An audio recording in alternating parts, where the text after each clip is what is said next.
वो कहते हैं ना, justice delayed is justice denied. एक जुर्म होता है, फिर सालों लग जाते हैं उसे सुलझाने में, फिर केस जाता है कोर्ट में। न्याय का ये सफर कई केसेस में इतना लंबा होता है कि पीड़ित या पीड़ित के परिवार वालों की लगभग पूरी जिंदगी गुजर जाती है। नेशनल क्राइम रिकॉर्ड ब्यूरो की 2019 के रिपोर्ट के मुताबिक भारत में कुल 4,78,600 कैदी जेल में थे। इनमें से 69.05% यानी 3,30,487 अपने ट्रायल के शुरू होने का या खत्म होने का इंतजार कर रहे थे। वो अंडर ट्रायल्स थे। इनमें से 5,011 कैदी ऐसे थे जो 5 साल से ऊपर जेल में अपनी सुनवाई का इंतजार कर रहे थे। नमस्कार, मैं सोनाली कुलकर्णी क्राइम पेट्रोल सतर्क के इस नए अध्याय में आपका स्वागत करती हूँ। आज के केस में एक जुर्म साल 2011 में हुआ था जिसने उस वक्त पुलिस प्रशासन और मीडिया में हलचल मचा दी थी। दुर्भाग्यवश ये केस तकरीबन 1 दशक तक अनसुलझा रहा और उसका प्रतिघात तकरीबन 10 सालों बाद 2021 में हुआ। 6-7 मिनटी पे 10,000, 7 मिनटी पे 10,000, 2-4 पंजा पे 50,000, 50 75,000 खाजा।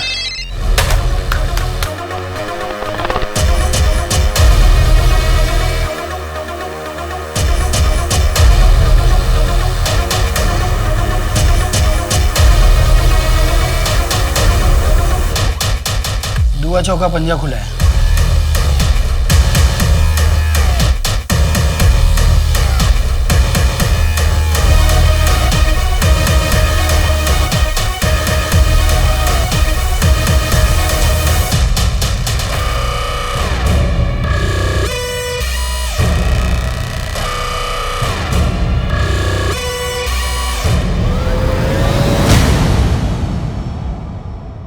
अवैध व्यापार और जुआ समाज की वो कुरीतियां हैं जिन्होंने अब तक ना जाने कितनी ही जानें ले ली होंगी। जिसकी लत लगती तो एक इंसान को है, पर बर्बाद वो पूरे परिवार को कर देती है।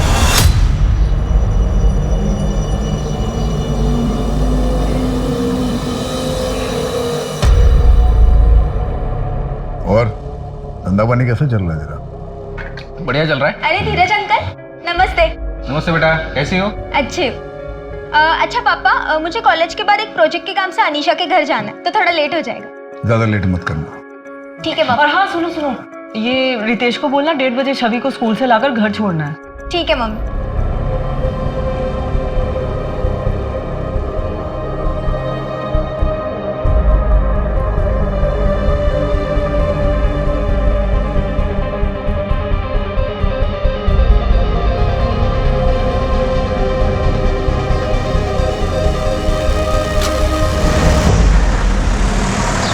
अजी, मैं सोच रहा था कि प्रियंका की शादी अपने बेटे पीयूष के साथ करवा दे, कैसा रहेगा? तुम्हारा बेटा महीने भर में जितना कमाता है उतना मेरी बेटी अपने दोस्तों पर एक दिन में खर्च करती है। 22 साल हो गए जी, आज भी तो वही बात पकड़ के बैठा है। तुम्हारी बहन रश्मि को मैं बहुत पसंद करता था। यही बोला था ना तुमने जब मैं रश्मि का हाथ मांगने आया था तुमसे। एक मेरी जगह अगर तू रहता तो तू भी यही करता। और वैसे भी तुम उस वक्त सिर्फ सट्टा खेला करते थे और सारे पैसे सट्टे में उड़ा देते थे। आज भी वही करता हूं मैं। फिर भी रिश्ता क्यों छोड़ना चाहते हो मुझसे? तो अच्छा ही हुआ ना, धीरज भाई साहब ने आपको मना कर दिया, वरना मेरा क्या होता।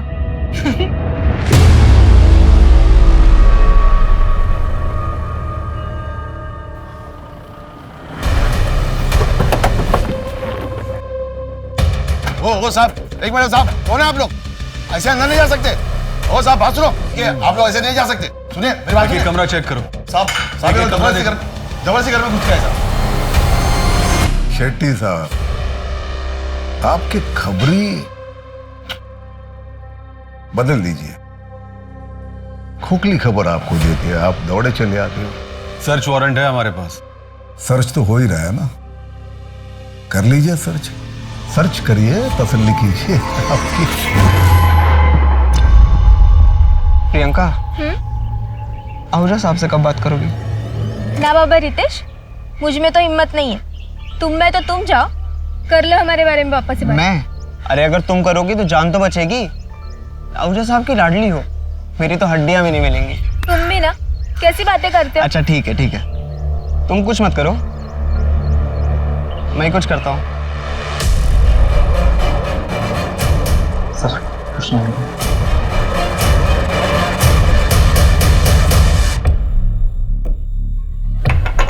शेट्टी साहब, देखिए हम लोग शरीफ लोग हैं, आपको यहाँ कुछ नहीं मिलेगा। मैं डीसीपी साहब से बात करता हूँ तो बार बार आपको यहाँ आने की तकलीफ नहीं उठानी पड़ेगी। हाँ हाँ आहूजा साहब, आप टेंशन मत लीजिए, मैं शेट्टी से बात करता हूँ, ठीक है। शेट्टी, तुम्हें तो बड़ा यकीन था, टिप पक्की थी, फिर क्या हुआ? हाँ सर, टिप तो बिल्कुल पक्की थी, लेकिन देखो शेट्टी, हमें सिर्फ एक मौका मिलेगा आहूजा के काले धंधे बंद करने का। अगर तुम्हारी यही हरकतें रही ना तो मामला बिगड़ जाएगा। और हाँ, आगे से ध्यान रखो, उसके घर से कुछ नहीं मिलने वाला, उसके अड्डों का पता लगाओ। Right sir. जमीन भी बेच दी पंकज ने। इस सट्टे की लत ने हमारा पूरा घर बर्बाद कर दिया। श्रुति की शादी के लिए बस एक इसी जमीन का भरोसा था। क्या करेंगे? आप चिंता मत कीजिए, मेरे कुछ गहने पड़े हैं, उन्हें बेच देते हैं। देखो पहले तुम 13 साल की थी जब यहाँ लाई गई थी, उस वक्त तुम कुछ नहीं कर सकती थी, पर अब तुम कुछ कर सकती हो और मैं तुम्हारी मदद करूंगा। यहां से निकल के तुम जान जाओगे कि बाहर कितनी खुश रह सकती हो तुम। साहब, आप हर महीने यहाँ आते हो, यहाँ के औरतों को और बच्चों को मदद करते हैं, उतना काफ़ी है। यहाँ से निकल के मैं कहाँ जाऊँगी, क्या काम करूँगी? जिस्म बेचने के अलावा कुछ आता भी तो नहीं। राशन और कपड़े तुम्हें शक्ति दे देगा, लेकिन पायल फिर एक बार सोच लो, मैं तुम्हें काम दिलवा सकता हूँ। यहां से निकलोगी तो जान जाओगी बाहर कितनी बड़ी दुनिया है, कितनी अच्छी दुनिया है।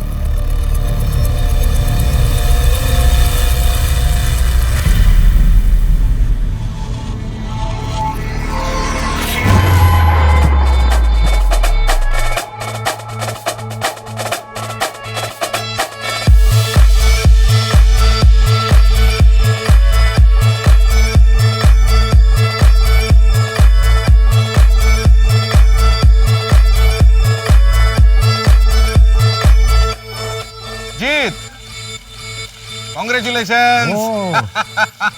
Thank you very much.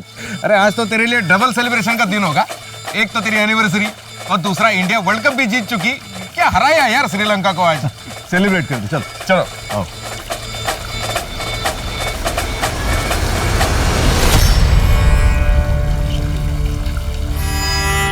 और बाकी सब बढ़िया?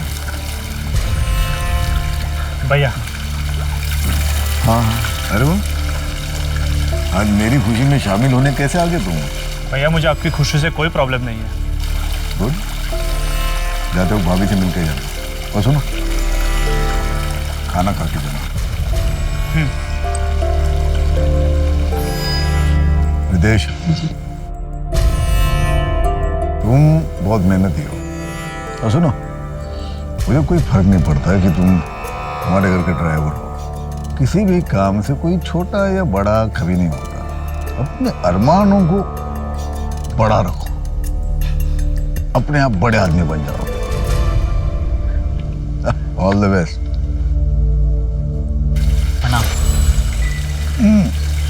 आहूजा साहब सुबह के लिए माफ़ी चाहते हैं। वो कहे ना कि शेट्टी साहब बताए बिना ही मुझे यहाँ लेकर आ गए।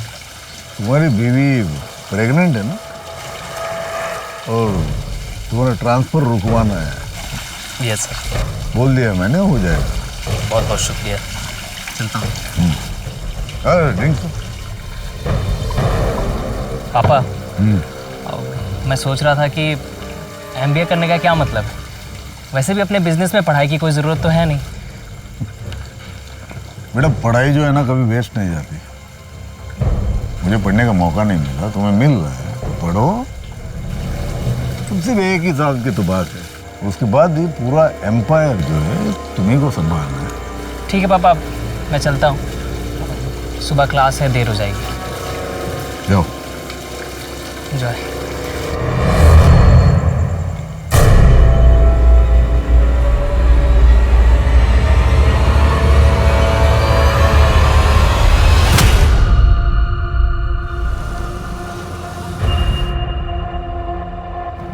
साहब, आपने हमारे बेटे की जमानत की बात की है क्या? शक्ति, मैंने तुमसे पहले भी कहा है, तुम्हारे बेटे के मामले में कोई मदद नहीं करूंगा तुम्हारी। रेप किया उसने, अगर उसे अभी छुड़ाऊंगा तो कल जाके किसी का मर्डर कर देगा वो। छोड़ो, इसे बढ़ाओ मत। क्या हुआ? देखता हूँ सर।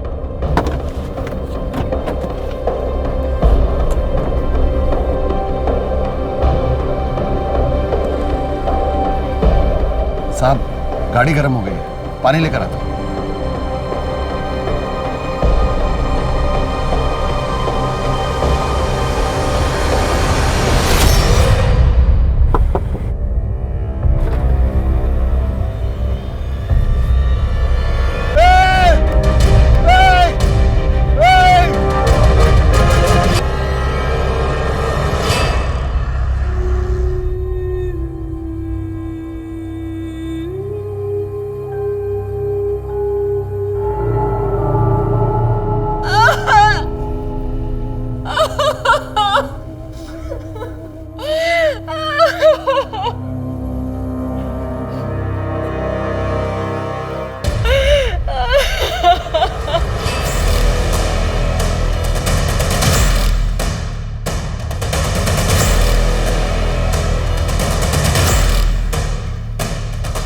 पेट्रोल की स्मेल।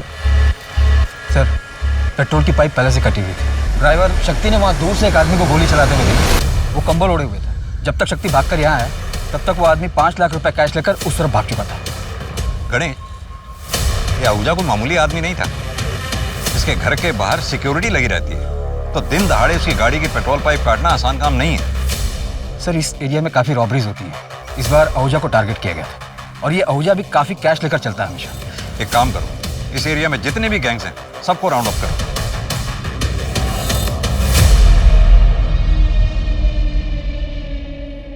सर, मैं क्लास में था, तभी मुझे शक्ति चाचा का कॉल आया। उन्होंने बताया पापा के बारे में। आखिरी बार कौन मिला था अजीत आहूजा से? सिद्धार्थ बाबा।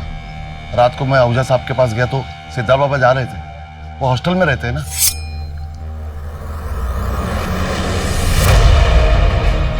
साहब, मैं निकलूं? हाँ शक्ति, तुम जाओ और सुबह 8 बजे आ जाना। वो कल नई साइट देखने जाना है। सर, मैं कल सिर्फ आधे घंटे के लिए ही आया था, उसके बाद घर चला गया। मैं सुबह ऑफिस के लिए निकल ही रहा था, तब खबर मिली। दीदी,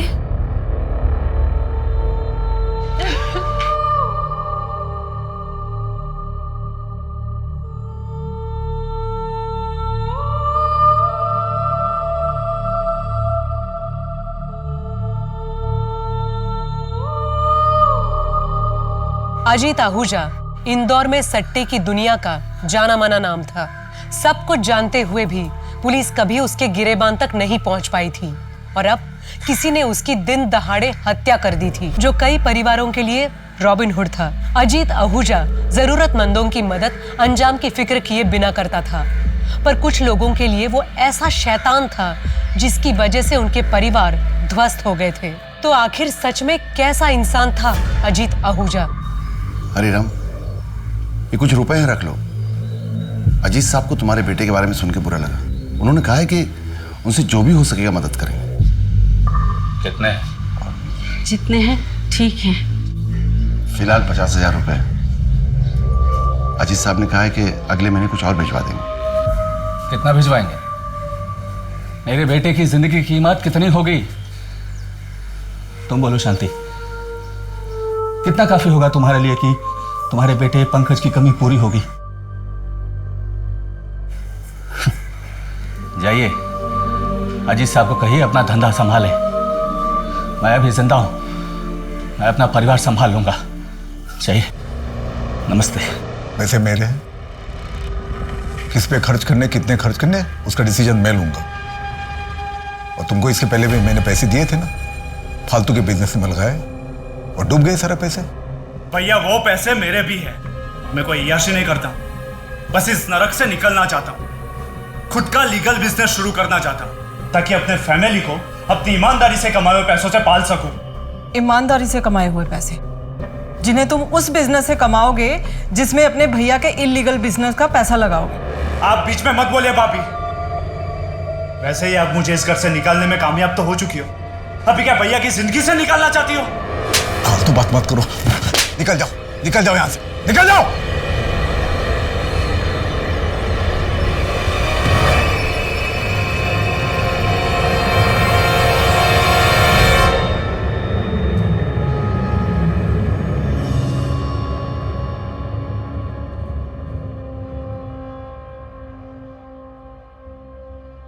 आप चिंता मत करिए भाभी, मैं सब संभाल लूंगा, बिजनेस को, बच्चों को, सबको संभाल लूंगा।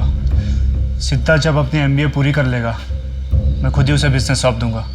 मैं वापस नहीं जा रहा एमबीए करने, वो तो पापा की इच्छा थी इसलिए मैं कर रहा था, और अब पापा ही नहीं रहे। 13वीं तक तो रुक जाते तुम लोग, दुखी होने का थोड़ा दिखावा ही कर लेते। कोई नहीं संभालेगा बिजनेस, ये घर, परिवार और बिजनेस संभालने के लिए अकेली काफी हूं मैं।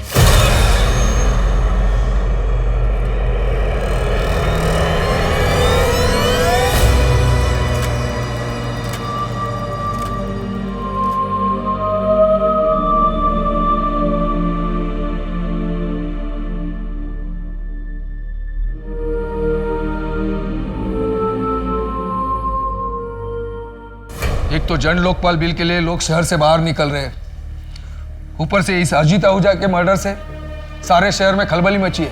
सर, मुझे अजीत आहूजा की फैमिली के हर मेंबर को इंटेरोगेट करना होगा, साथ ही उससे जुड़े लोगों को भी। इसके लिए मुझे स्पेशल परमिशन चाहिए होगी सर, क्योंकि इसमें काफ़ी बड़े नाम और पॉलिटिशियंस भी हैं। कोई ज़रूरत नहीं है ज़्यादा खुरेदने की, थोड़ी बहुत इंक्वायरी करो और जल्द से जल्द ये केस बंद कर दो। वैसे भी तुमने एफआईआर में रॉबरी और मर्डर ही लिखा है ना? क्राइम सीन को देखकर तो यही लगा है सर। जिसने भी किया अच्छा काम किया है, समाज के वायरस को खत्म कर दिया। ऐसे क्रिमिनल्स का तो एनकाउंटर कर देना चाहिए था, किसी और ने हमारा काम कर दिया। अब तुम इस केस को जल्द से जल्द बंद कर दो।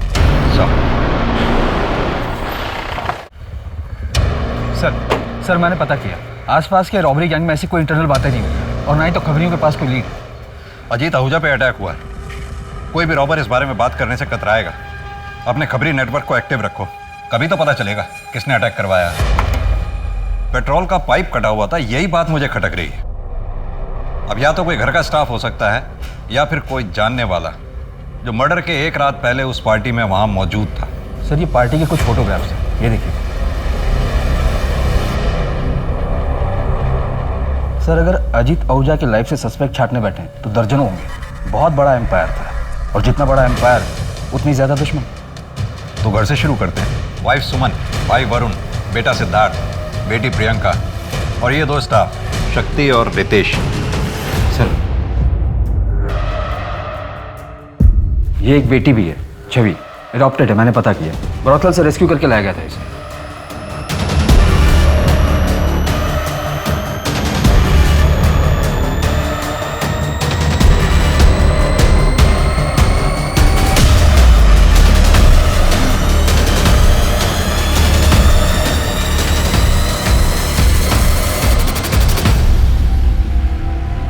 घर के अंदर से अगर कोई हो सकता है तो वरुण ही हो सकता है। वो ना तो मुझे पसंद करता था, ना ही अजीत को।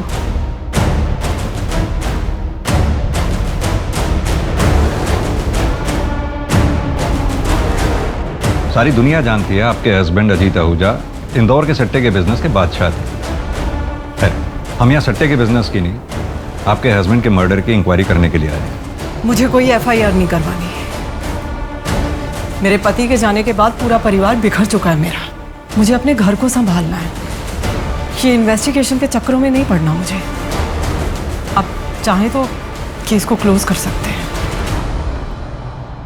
सुमन जी, ये केस तो अब तभी क्लोज होगा जब हत्यारा सलाखों के पीछे होगा। हाँ तो ठीक है, फिर कीजिए अपनी ड्यूटी, ढूंढिए हत्यारे को, लेकिन मुझसे किसी भी तरह की मदद की कोई उम्मीद मत रखिएगा। एक बात पूछूं आपसे, आप अपने हस्बैंड की मौत पे उतना दुखी नहीं लग रही जितना होना चाहिए। शोक मनाने का वक्त नहीं है मेरे पास। क्या उम्मीद करते हैं आप मुझसे? रोऊं? महीनों तक सदमे में पड़ी रहूं? देखिए, मेरे पति का मेरे और मेरे बच्चों के सर से साया उठने के बाद मुझे उनकी सुरक्षा भी देखनी है। हमारा कोई नहीं है अब। इस घर की पूरी जिम्मेदारी मेरे ऊपर है। सदमे में जाकर जो मेरे पास बचा है ना, मुझे वो भी गंवाना नहीं है। गलत उम्मीद कर रहे हैं आप मुझसे।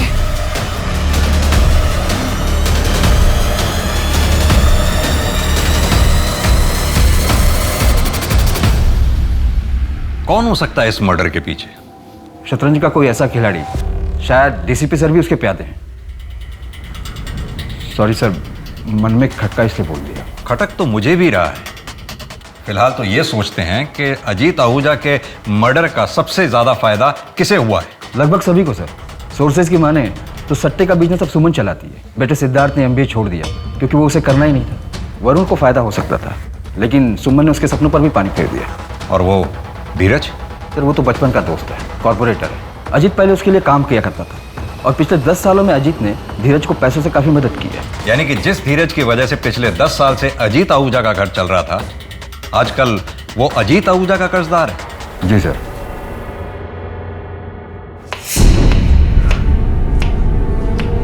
देखो ना, मैंने सब जेवर जमा करके देख लिए। अगर इन्हें बेचें तो कुल मिला के 1.5-2 लाख से ज्यादा नहीं मिलेगा।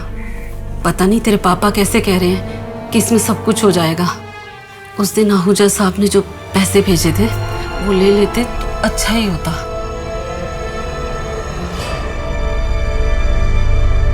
इतनी देर हो गई, तेरे पापा दूध लेने गए थे। 1 घंटा हो गया, अभी तक आए ही नहीं।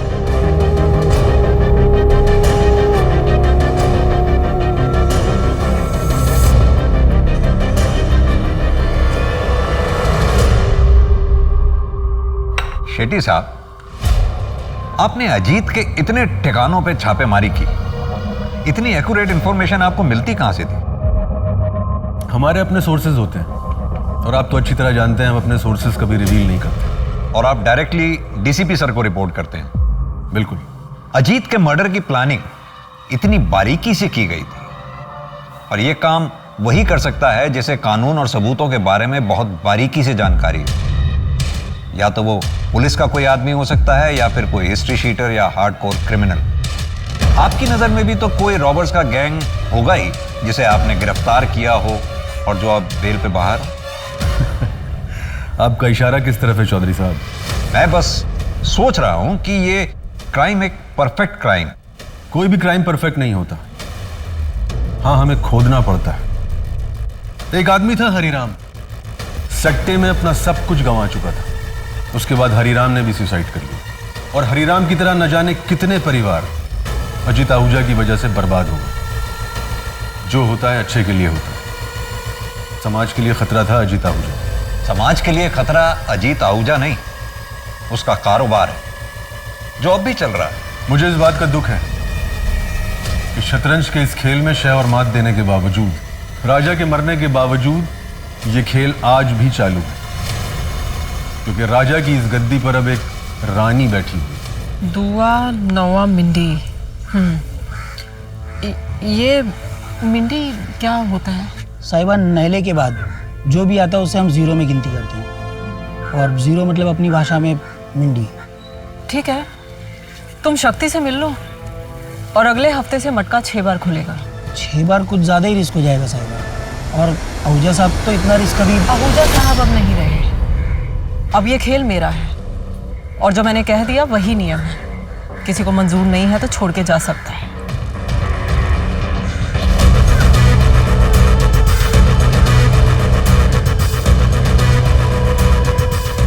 एक दिन ही हम सबको लड़ डूबेगी।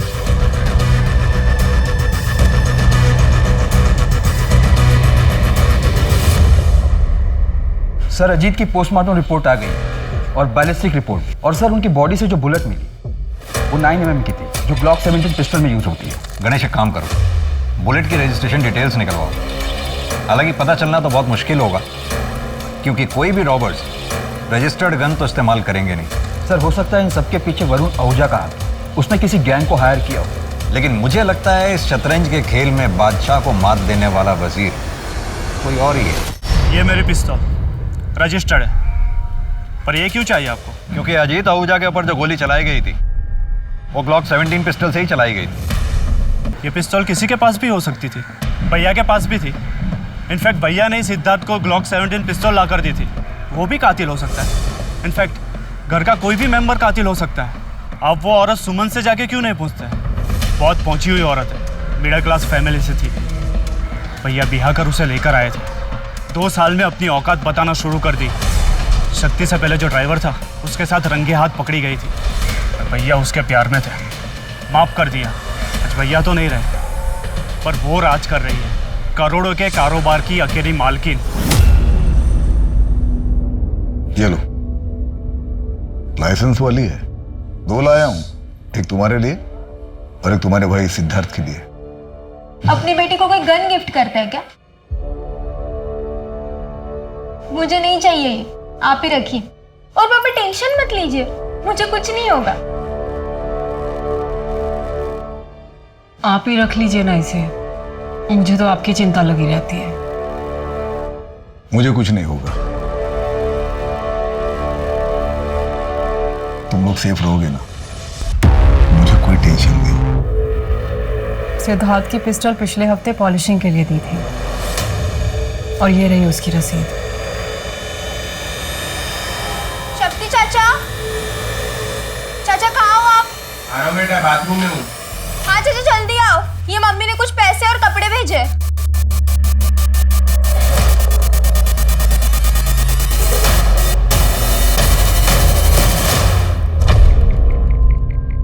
सर मुझे लगता है कि वरुण ने जानबूझकर सुमन के अतीत का पत्ता हमारे पास फेंका ताकि हमारा शक वरुण से हटकर सुमन पर चला जाए।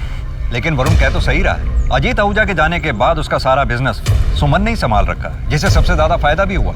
अब जानना यह है कि सुमन का जिसके साथ अफेयर था वो ड्राइवर कौन था और वो अब कहाँ है। सर मैं पता लगाता हूँ। इस सट्टे के बिजनेस में कोई नया खिलाड़ी? ऐसा तो कोई सामने नहीं आया। एक एम्प्लॉय है ब्रिजेश, मैंने उससे भी बात की पर उसकी तरफ से भी कोई खास जवाब नहीं आया। सर बिजनेस में राइवलरी तो होते रहते हैं, जो कि आम बात है। कोई नया बुकी जो ज़्यादा एम्बिशियस हो? यह सारा सट्टा तो आप अपने में ले लेते हो, हमें भी कुछ करने दो ना, हमें भी कमाने दो। अजीत भाई का ऑर्डर है, 1000 से ज़्यादा की बुकिंग कोई बुकिंग नहीं लेगा। इतना ज़्यादा मत उड़ो, जितने का बिजनेस दे रहा हो ना उसमें खुश रहो। एक्सक्यूज मी सर, प्रियंका का फोन। स्पीकर ऑन करो। हाँ प्रियंका बोलो। सैलरी तेरी 10,000 रुपए है, तेरे घर में इतने पैसे आए कहां से? अजीत साहब को मारने के बाद कार से जो पैसे उठाए थे वो पैसे थे हमारे घर में। बिना हाथ लगाए ही कन्फेस कर लिया। अब ये भी बता दे कि अजीत आहूजा को मारा क्यों? तू तो बहुत वफादार था ना उसका। क्या सिला मिला 15 साल की वफादारी की? पैसों की जरूरत थी हमको, बेटे की जमानत करवानी थी। अजीत साहब हर अनजान आदमी की मदद किया करते थे, पर जब हमको जरूरत पड़ी तो साफ मना कर दी। उनको मारने से पहले भी हम बहुत हाथ जोड़े उनके पास जाके, किस हमारी मदद कर।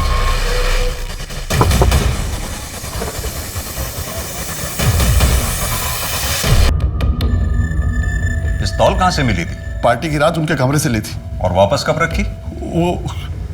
वापस जब अजीत आहूजा को हॉस्पिटल ले जाया गया? नहीं, तब तो तुम पूरा दिन हॉस्पिटल में रहे होंगे और घर पे पुलिस मौजूद थी।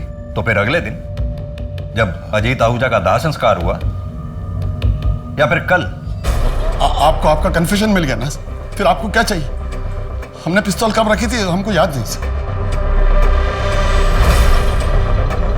केस को बंद कर दो चौधरी, ऊपर से बहुत प्रेशर है। लेकिन सर शक्ति सिंह ने अभी तक जवाब नहीं दिया है उसने पिस्टल कब वापस रखी थी। लेकिन उसके पास इस बात का तो जवाब है ना कि वो पिस्टल कब और कहां से ली थी। उसके पास एक्सेस था, मोटिव भी था और स्पॉट पे वो मौजूद भी था। तो ओपोनेंट शट केस है चौधरी। तुम चार्जशीट तैयार करो, मैं मीडिया को इन्फॉर्म करता हूं। लेकिन सर मुझे पूरा यकीन है शतरंज के खेल में शक्ति सिंह सिर्फ एक प्यादा है, असली खिलाड़ी कोई और ही है। तुम्हारे पास प्रूफ है? अभी तो नहीं है सर, लेकिन then close the case Chaudhary. Ajit का किलर है हमारे पास, और क्या चाहिए तुम्हें? क्यों किया चाचा आपने ऐसे? मजबूर था, कभी कभी कुछ चीजें अपने बच्चों के लिए करनी पड़ती। क्या इन्वेस्टिगेशन ऑफिसर का शक सही था? क्या ये केस सुलझने के बाद भी अनसुलझा था? वक्त का पहिया अपनी गति से आगे बढ़ा। अजीत आहूजा के कातिल शक्ति सिंह को 10 साल के कारावास की सजा सुनाई गई। सब आगे बढ़ चुके थे, पर सिर्फ एक इंसान ऐसा था जो ये केस कभी नहीं भूला था। और अब 10 सालों के बाद कुछ ऐसा होने वाला था जिसकी वजह से अजीत आहूजा हत्याकांड फिर से सुर्खियों में आने वाला था। 10 साल में बहुत कुछ बदल गया था। अजीत विला अब सुमन विला बन चुका था। कल तक सट्टे की दुनिया में एक राजा राज करता था, अब एक रानी राज कर रही है।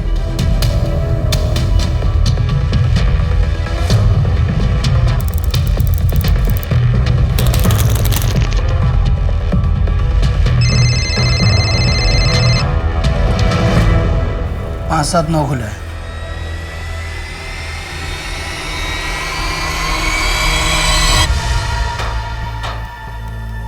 देखो अभी 6 महीने हो चुके हैं तुम्हें धंधे में। एक काम करो, तुम्हारे अंडर जितने भी छोटे मोटे बुकी हैं सबका लिमिट 100 का कर दो, और उसके ऊपर का जितना भी लिमिट है तुम खा जाओ। तो अगर किसी ने 100 से ज़्यादा का गेम लगाया तो उसका पूरा पैसा मेरे पास आएगा।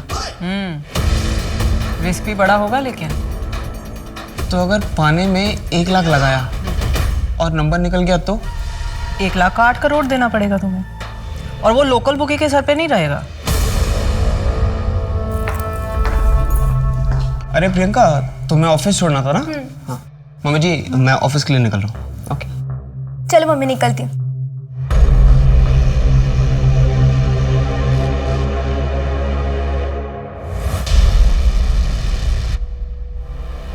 सिद्धार्थ,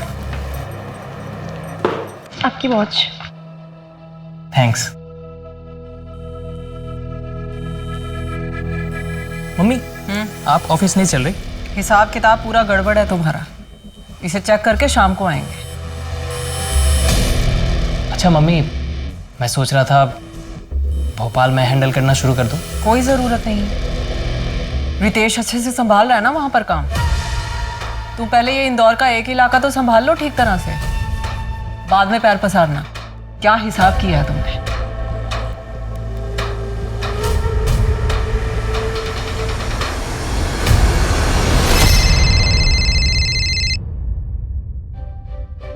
नहीं मम्मी, होली पर नहीं आ पाऊंगी, और वैसे भी ना कोविड की वजह से रेस्ट्रिक्शंस बहुत है, तो नहीं आ पाऊंगी। एग्जाम्स की भी तैयारी करनी है मुझे, ठीक है? अच्छा ठीक है, तुम्हारे होली के कपड़े कुरियर करवा देंगे, और अगर पसंद नहीं आए तो चेंज भी करवा देंगे। जी मम्मी। और सुनो, कैश है ना तुम्हारे पास? नहीं है तो मेरा क्रेडिट कार्ड यूज़ कर लेना। हाँ मम्मी, सब कुछ है। अब मुझे क्लास के लिए लेट हो रहा है तो मैं चलती हूँ। Bye, love you.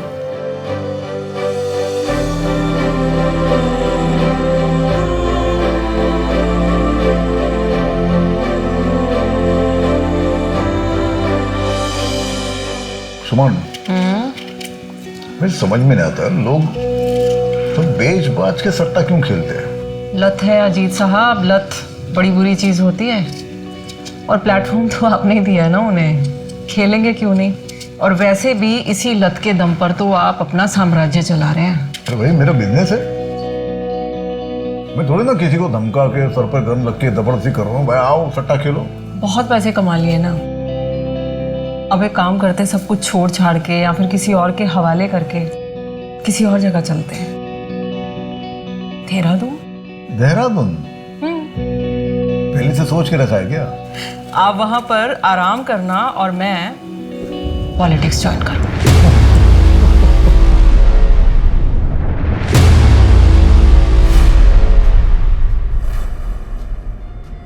क्या हुआ? साहिबा गाड़ी बंद हो गई है, मैं देख लेता हूँ।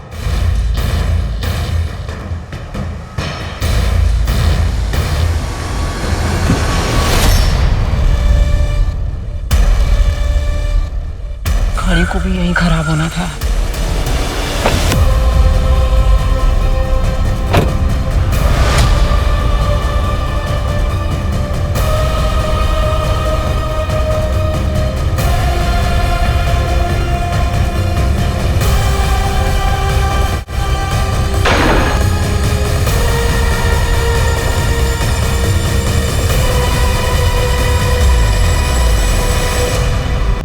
अटैकर के बारे में कुछ पता चला?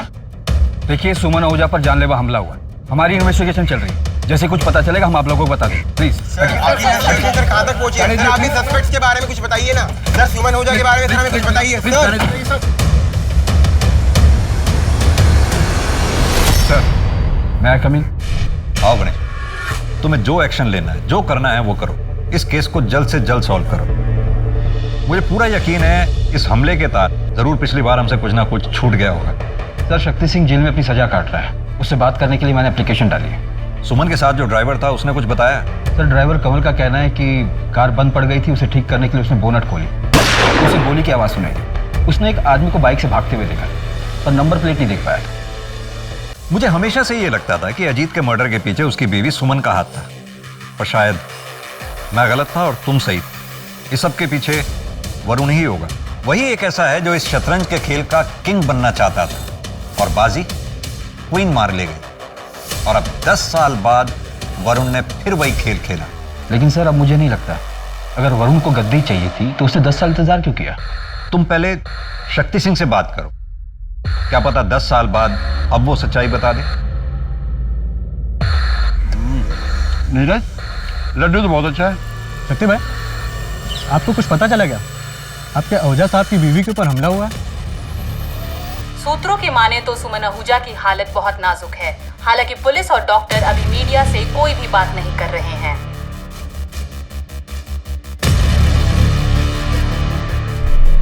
किसको पता था सुमन जी कंस्ट्रक्शन साइट पे जा रही है? मम्मी अपने शेड्यूल के बारे में किसी को नहीं बताती थी और ड्राइवर को भी वो गाड़ी में बैठने के बाद ही बताती थी। दीदी दीदी, मम्मी कैसी है? ठीक है ना मम्मी?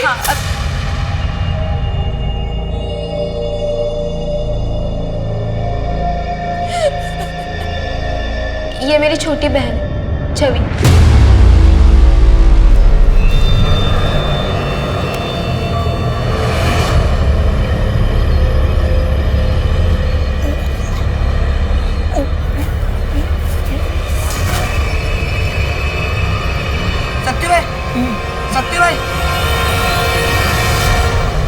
शक्ति सिंह मरा नहीं, मारा गया।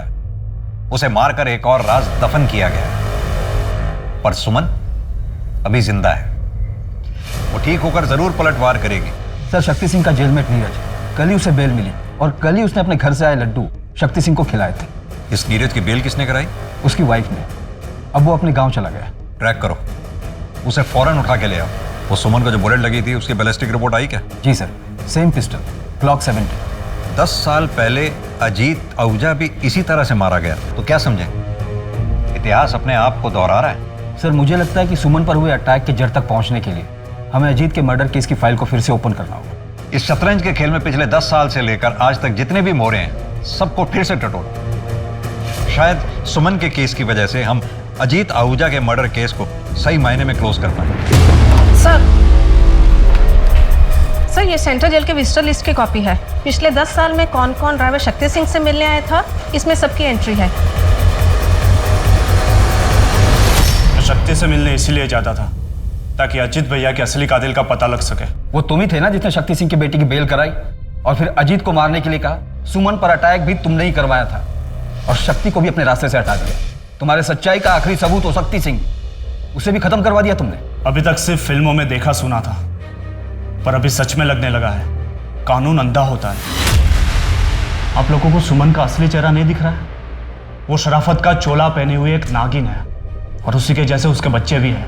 क्या पता है अटैक सिर्फ एक नाटक हो जो सुमन ने खुद करवाया हो। सुमन के पास कोई मोटिव ही नहीं है। 10 साल पहले अगर उसने करवाया होता तो हम ये मान लेते कि ये अटैक उसने हमें गुमराह करने के लिए किया, पर अब वो ऐसा क्यों करेगी? तुम गुमराह कर रहे हो हमें, जैसे पिछली बार सुमन के अफेयर के बारे में बताकर किया था। सर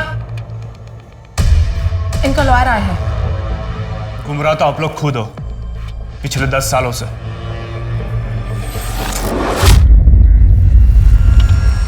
अब मैं रिटायर हो गया हूं इसलिए अब तो बता ही सकता हूं। मुझे टिप अजीत आहूजा का दोस्त धीरज देता था। मैं उससे नफरत करता था और इसीलिए उसे तबाह कर देना चाहता था। तो नफरत और जलन में तूने अजीत को मरवा दिया, पर सुमन पर अटैक क्यों करवाया? ना ही मैंने अजीत को मरवाया है और ना ही मैंने सुमन पर अटैक करवाया। तो फिर किसने करवाया? सिद्धार्थ। अपने बाप के मरने के बाद सबसे ज्यादा खुश था वो, क्योंकि सारा एम्पायर उसे मिलने वाला था। लेकिन तभी सुमन ने कमान संभाल ली और सिद्धार्थ वही का वही रह गया। अब अगर सुमन को कुछ हो जाता है तो आप ही बताइए, इसमें सबसे ज्यादा फायदा किसका होगा? सर, सुमन को लगी गोली जिस ग्लॉक 17 पिस्टल से चलाई गई थी वो 5 महीने पहले ही चोरी हो गई। भोपाल की राय फैमिली ने इसकी कंप्लेंट भी लिखवाई थी। यानी सुमन पे किए गए हमले की तैयारी 5 महीने पहले से चल रही थी, या फिर शायद सुमन पर हमले की बिसात 10 साल पहले ही बिछाई गई थी।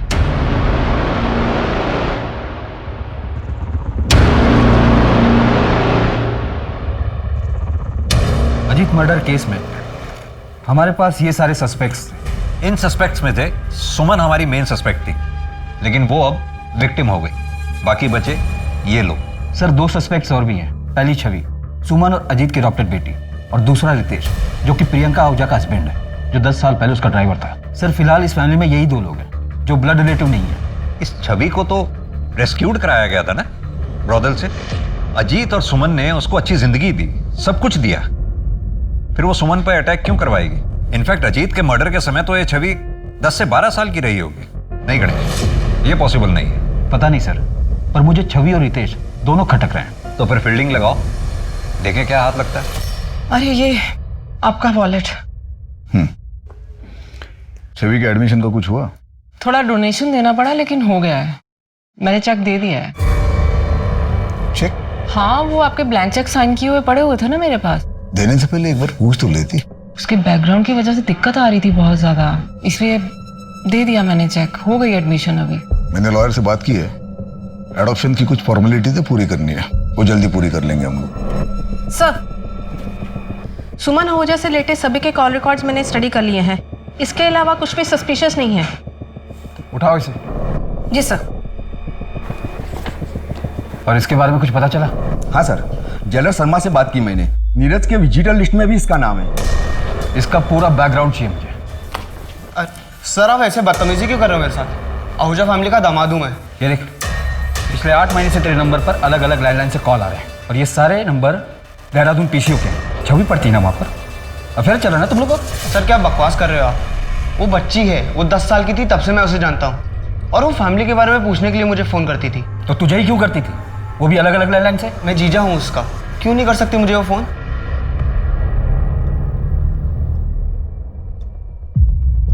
क्या ये छवि आहूजा आपकी बेटी है? हाँ साहब, क्या हुआ?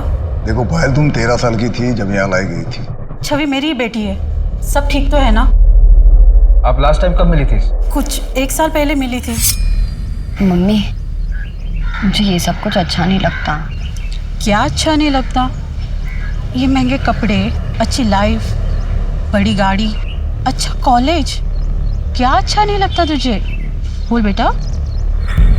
वो घर मानुस तो है, पर मेरी छवि की जिंदगी तो बन गई वहाँ पे। आहूजा फैमिली में छवि को कोई परेशानी थी? नहीं, ऐसा कुछ तो नहीं बताया उसने मुझे। जब सुमन छवि को यहाँ से लेकर गई तो क्या उस घर में छवि के साथ कुछ गलत हुआ था?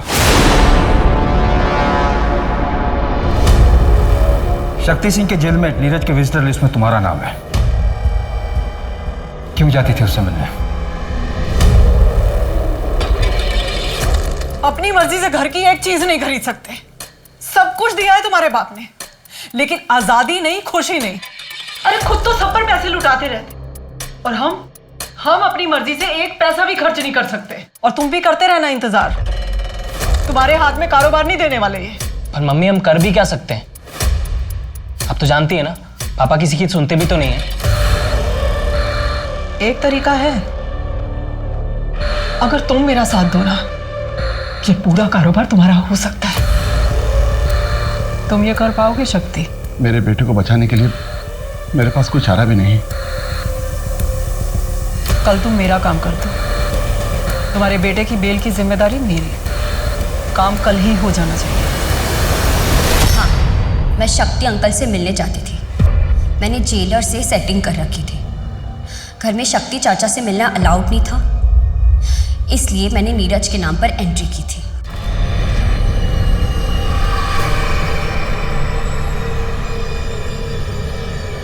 शक्ति ने तुम्हारे पिता अजीत आहूजा का मर्डर किया, फिर भी तुम उससे मिलने जाती थी। क्या उनके मर्डर की वजह तुम थी? नहीं। तो तुम्हें पता है उनका मर्डर किस वजह से हुआ? किसने मरवाया था उन्हें?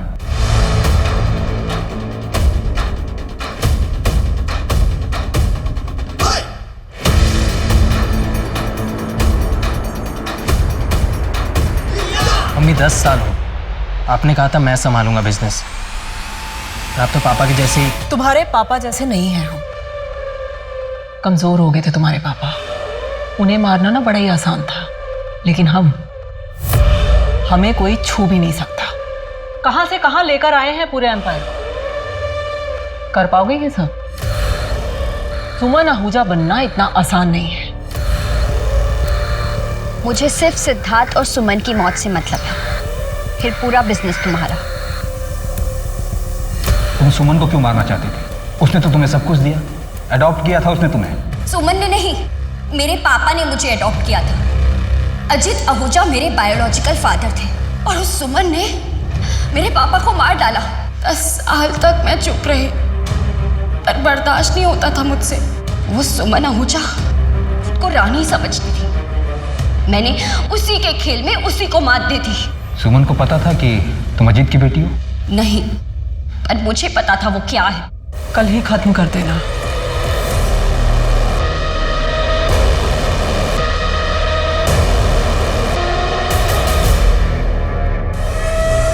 पुलिस ने सुमन आहूजा अटैक केस के साथ साथ अजीत आहूजा मर्डर केस को भी सुलझा लिया है। अजीत आहूजा मर्डर केस में सुमन आहूजा को अरेस्ट कर लिया गया है। क्या अब इसके साथ ही आहूजा सट्टे के बिजनेस पे रोक लगेगी? ड्राइवर शक्ति की भी हत्या जेल में सिद्धार्थ आहूजा ने सुपारी देकर करवाई थी।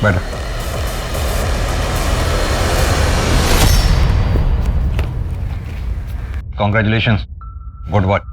Thank you sir. अब इस सट्टे के खेल से हमेशा के लिए छुटकारा मिल गया। राजा रानी दोनों को शय और मात। हाँ सर, इस बार कोई वजीर ना राजा की गद्दी पर बैठ जाए। 2011 में इंदौर के इस केस में सुमन आहूजा ने अपने ही पति की हत्या करवाई ताकि वो सट्टे की दुनिया पे राज कर सके। लेकिन अंत में क्या हुआ? सुमन, सिद्धार्थ और छवि तीनों जेल में हैं। किसी को भी क्या हासिल हुआ? सभी ने कुछ न कुछ खोया। जुर्म का रास्ता कितना भी आकर्षित क्यों न हो, पर अक्सर वो हमसे हमारी सबसे प्यारी चीज छीन लेता है। सट्टे की लत में कुछ लोग तो कर्ज में इतना डूब चुके होंगे कि उनकी पीढ़ियां तक भुगतान करेंगी। सरकार और पुलिस इस तरह के गोरख धंधे को बंद करने की पूरी कोशिश कर रही है और कई जगह पर वो सफल भी हुए हैं। लेकिन अजीत आहूजा का सट्टा बिजनेस आज भी चल रहा है। किसी को आज तक नहीं पता सट्टा कहाँ खुलता है। आज इंदौर में ये बिजनेस अजीत के ही परिवार का एक सदस्य चला रहा है। अब मैं सोनाली कुलकर्णी आपसे विदा लेती हूँ। फिर मिलेंगे क्राइम पेट्रोल सतर्क जस्टिस रीलोडेड में एक नए केस के साथ। तब तक अपना और अपने परिवार का ध्यान रखिए। देखते रहिए क्राइम पेट्रोल सतर्क। जय हिंद।